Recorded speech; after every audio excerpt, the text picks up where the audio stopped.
Well, Mayor Mike, for the final time here in 2019, Yeah. welcome to Mayor's Monday, WSAU, WSAU.com. You know the drill. We're at the end of the year.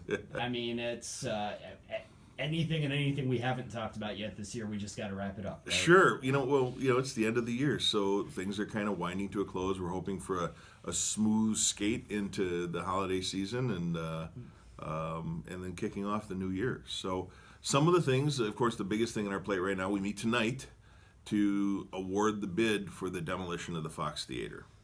As of the recording of this show, the Sanders family still has not signed off on the restrictive agreement that they have restricting the uses. And without signing off on that agreement, the city will not take possession of it. It's owned by a different group right now called Fox on Main LLC. The agreement was that the city would take it for $1 if the Sanders family signed off on this restrictive agreement, and then we would be able to save the front third of it and begin redevelopment of that property. But since we don't own it, and it seems likely at this point we won't be owning it, we have no choice but to move forward in the interest of public safety and award the contract tonight to the demolition company that is going to essentially tear down the whole building. Yeah, that's even just hearing those words. I know, right?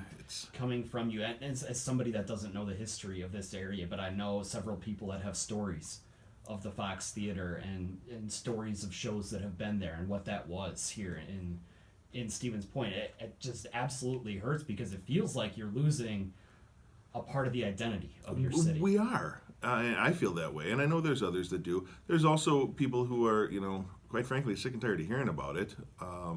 I think once we lose that piece of history, you'll never get it back. So it's important to me and a lot of others that we do our best to make sure that we're able to preserve at least some of that. And that's why when Fox on Main said, we don't have the resources nor the intention to do anything with this building any longer, we scrambled to try and get an agreement in place between all of the parties involved to make this happen, saving that front third of the building, which includes that historic opera house front and the cool architecture on the front of the building.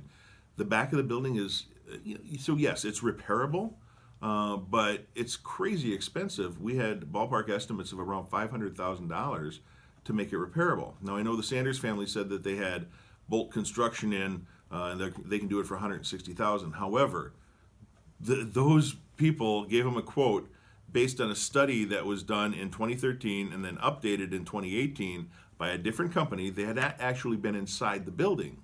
So we called them too and says, hey, listen, would you be interested in updating this to make sure that we're covering all of our bases? And they're not even bidding on the demolition.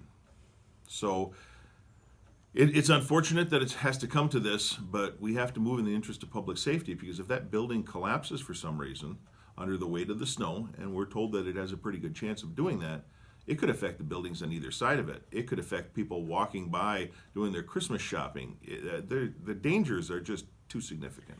Yeah, you look at even where I'm from, what happened in Sioux Falls. It's been about 3 years ago now, where a building collapsed, and there was actually somebody taking a nap in an apartment above it, and somebody did die in that incident as well. So there are serious public safety hazards, and that could render a portion of Main Street as well unusable for a significant amount of time. A pretty large period of time. Yeah. Well, to give you an idea of the condition, our fire department now has a standing order because the building's in such rough shape that if there were a fire in there, even if we knew someone was in there, we won't go in to save them.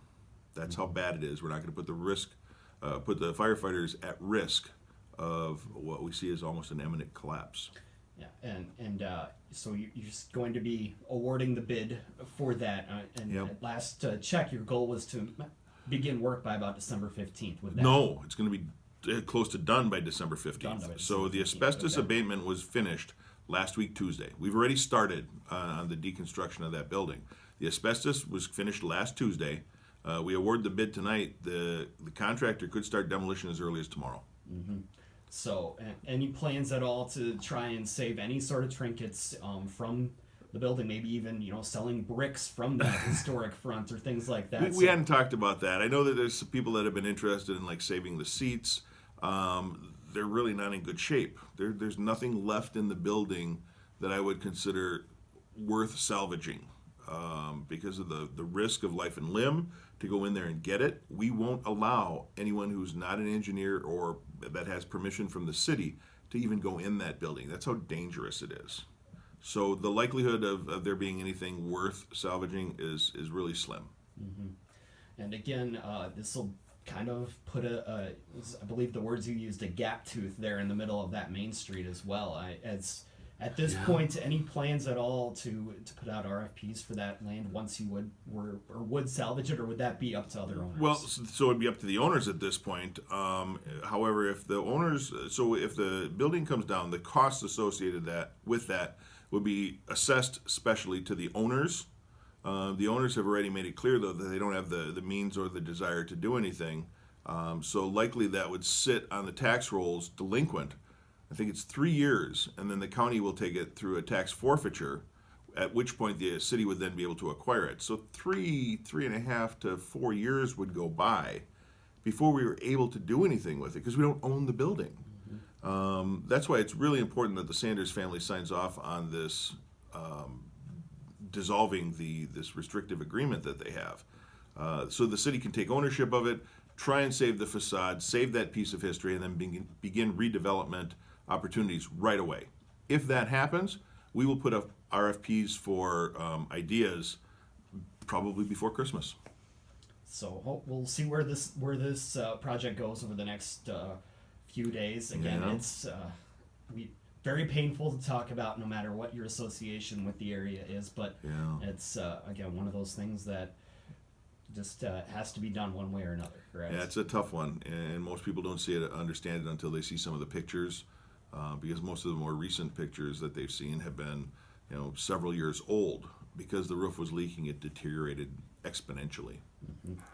Yeah, absolutely. And we'll, again, be following this story over the next couple of days. I'm sure we'll be at the meeting tonight, later on tonight as well, right down here in Stevens Point. On some lighter news, a lot of the other projects are moving forward. The North Side Yard development on the former Lullaby site is moving along very well. As a matter of fact, some people were there taking pictures of where the culvert was to divert the old Mosey Creek. And that project is moving along. The Kmart, or former Kmart development with the student housing and the retail space, is moving right along. And of course, everybody's favorite, the potato Olay factory is being built as we speak on North Division Street. So Taco John's will be opening soon enough. Yes, I got cravings for Taco John's just driving by it. I mean, it's right there. It's going to be there. It's one of my favorites. It's actually, I say it's a requirement of anywhere that I live. A requirement. I'm within some sort of distance of a Taco John's for when those cravings hit. Don't know what it is about it, but and I don't get it either. But people seem to love these things, and more power to them, right? I'm a big fan of pumpkin pie. I could eat pumpkin pie this time of the year for every meal, but everybody has their own taste. Some of the other cool things, of course, we've kicked off the downtown holiday shopping season. So we've transformed Main Street with holiday lights and a Christmas tree at the end of the square. We have coordinated with some of the downtown businesses to play Christmas music on our radio station, or holiday music on our radio station, which will then be piped into the Main Street corridor from the businesses. So they'll put a speaker outside and play our radio station. So you'll have holiday music while you're shopping. And then one thing that we're doing new this year in conjunction with the Downtown Businesses group is we're going to create an ice skating rink right at the end of Main Street on the public square, right in front of the Christmas tree. Of course, we have to wait till the weather stays cold enough to make and keep ice, and we haven't gotten there yet, but that's going to happen. And we changed the name of Main Street to Holiday Road, so you can come down and you stand at the corner of Strong's and Main Street, and you look down, and you've got these rows of gorgeous lights with a nice tree at the end and people skating. It'll be very Norman Rockwell. Yeah, very Rockefeller Center. Yes, I like that, Rockefeller Center. With the skating right there by the giant tree, and that's a project I know that you've been happy to move forward here in the last few months. We talked about it a little bit last time about the skating rink, and now that you've got it in place, you're going to move it right there and kind of make it convenient for everybody to go downtown and spend even more time there while they're shopping. And then not only that, I mean, go skating, take the kids skating in front of this picturesque scene. then stop downtown to get a hot cup of coffee or cocoa. I know, we've got Emmy J's is right downtown, and the coffee studio and Ruby Coffee are all right there. It's a whole holiday experience. And right here in Stevens Point. Right here Don't in have to go Stevens to the Point, big city to get mini it. Rockefeller Center. I like it. I like it. We're going to trademark that. We're going to make some money on it. There you go. One other thing, speaking of ice and slippery conditions, of course, we got our first shot last week. Yeah. And we were just talking a little bit, too, about, your plans for the upcoming winter season as far as streets go. Planning on something like last year, if not bigger, correct? Well, you have to plan, because the state, most people don't know this, but municipalities purchase their salt and sand through a state contract, so it's a bulk buy at the beginning of the year. You have to anticipate how much sand or salt you're going to need for the entire snow season, order it, and then hope for the very best. So we always order a fair amount, and then we have a little bit in reserve where it's like a secondary order. If we happen to run out, we can activate that reserve. So we filled up the salt shed again this year, but if we have another long winter like we did last year, it's very likely that we're going to have to purchase that reserve and hopefully make it last. I mean, we're using a lot more sand this year and last year as well to try and reduce the costs. We use a salt brine mixture, which most everybody's moving to now. We've been doing it for several years. We made our own brine mixer, which allows us to reduce our salt use. And we go down and spray the salt brine solution prior to a snowfall, and it'll last for days. But then it prevents the salt or the snow and ice from adhering to the asphalt or concrete surface, which makes it much easier to get a clean surface or a cleaner surface when the plows go through. And if there's a heavy accumulation, you now have it melting from the bottom up and the top down, so it reduces the amount of time that the snow and ice stay on the road. We've got an updated winter storm plan, and that's available on our website at stevenspoint.com. You can see our A, B, and C routes and all how we prioritize plowing and picking in the event of a snow or worse, freezing rain, things like that. And it's all kind of spelled out. But Mother Nature throws us a curveball all the time. People say, well, why can't you plow before I get up and go to work in the morning? Well, we could if you can get Mother Nature to stop snowing at, like, say, 3 or 4 a.m. Just doesn't work that way. So it's always unpredictable. We're constantly adjusting and have to be very fluid, keeping a very close eye on the National Weather Service daily to see if there's anything that we need to worry about. And then as we find events coming, we need to get frequent updates to make sure that we have enough staff on duty or plan our plowing so the drivers can get an ample amount of sleep too. We can only let them drive plows for 12 hours. We never push it that far. But if it's going to snow for 24 hours, we don't want them coming in, working their 12 hours, and then we have nobody for the next 8 hours. So we split those shifts up, and it's a matter of timing and trying to be as fluid as we can in these snow events. And what was the exact number again on the amount of salt that you have right You now know, in that shed? I hesitate to say that because I may have the number wrong, but I want to say it was like 45 tons. I think it was more than that, but it's a huge amount of salt and sand that we purchase every year.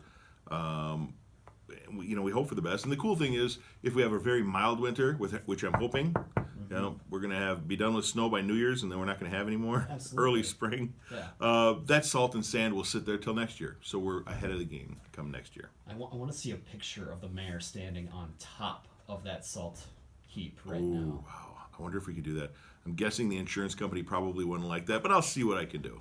It's the holiday season. It's the holiday season. They could be in the spirit. Who Risk knows? standing on top of a moving mountain of snow or salt and sand, and hope you don't get sucked into. Just for reference, to how much. Okay, maybe then I won't have to stand on the top. Maybe I can stand next on to the it. bottom. Maybe next and to we'll it. get this There you go. wide angle shot. I'll Yeah, work on that. wide That one I angle think I shot. can do. Let everybody know this is how much we're prepared for. Yes, we are ready to roll. I like that idea. I think I'm going to do that. We'll watch for it on Facebook. All and Twitter. right. Anything else that you'd like to add before we close out? Well, we had Thanksgiving last week, so Christmas is just around the corner. And after that, New Year's and Kwanzaa, all the holidays are coming up. So I want to wish everybody a very happy holiday season and a very prosperous 2020. We will do it again in 2020. All right. See ya.